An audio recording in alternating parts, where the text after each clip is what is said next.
Hello and welcome. Today, we're diving into a classic tale, a story from a time when the world was so new and all.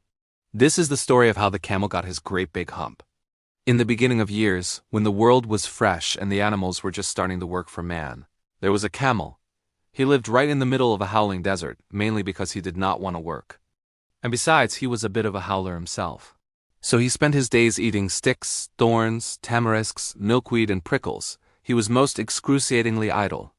And whenever anyone spoke to him, he'd just say, "Humph, just humph," and absolutely nothing more. On a bright Monday morning, the horse trotted up to him. He had a saddle on his back and a bit in his mouth. He said, "Camel, oh camel, come out and trot like the rest of us." "Humph," said the camel. The horse, a little confused, went away and told the man. A little later, the dog came along with a stick in his mouth, ready to play and work. "Camel, oh camel," he said, "come and fetch and carry like the rest of us." "Humph," said the camel, and so the dog went away and told the man. Then the ox approached, with a heavy yoke on his neck.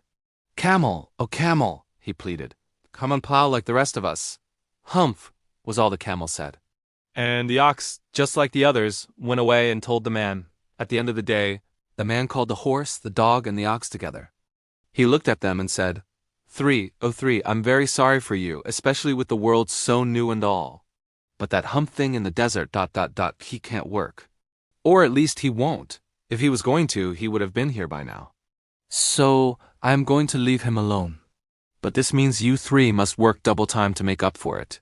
Well, this made the three very angry. The world was new and everyone was supposed to do their part. They gathered at the edge of the desert and held a big meeting, a palaver, an indaba, a punchayat, and a POW, wow all rolled into one. And just then, who should wander by but the camel himself, chewing on some milkweed, still most excruciatingly idle.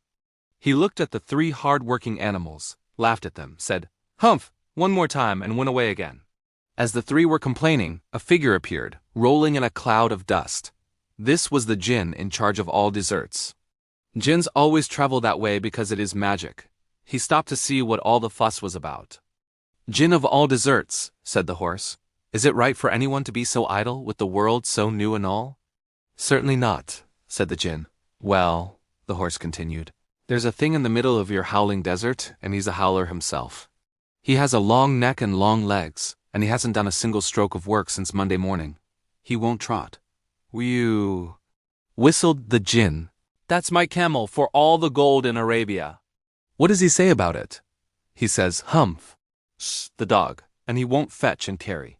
"Does he say anything else?" the Djinn asked. "Only 'Humph,'" said the ox, "and he won't plow." "Very good," said the Djinn, his eyes twinkling. "I'll humph him if you will kindly wait a minute." With that, the Djinn rolled himself up in his dust cloak and shot across the desert. He found the camel, just as idle as described, admiring his own reflection in a pool of water. "My long and bubbling friend," said the Djinn, his voice echoing slightly. "What's this I hear of your doing no work with the world so new and all?" "Humph," said the camel, not even bothering to look up from his reflection. The Djinn sat down, with his chin in his hand, and began to think of great magic. All the while the camel just kept staring at himself in the water. The Djinn was about to teach this lazy camel a lesson he would never, ever forget. But what was this great magic? What was he planning? You'll have to join us for the next part of the story to find out. Thanks for listening. If you enjoyed this tale, be sure to like, subscribe, and hit that notification bell so you don't miss the conclusion to how the camel got his hump. See you next time.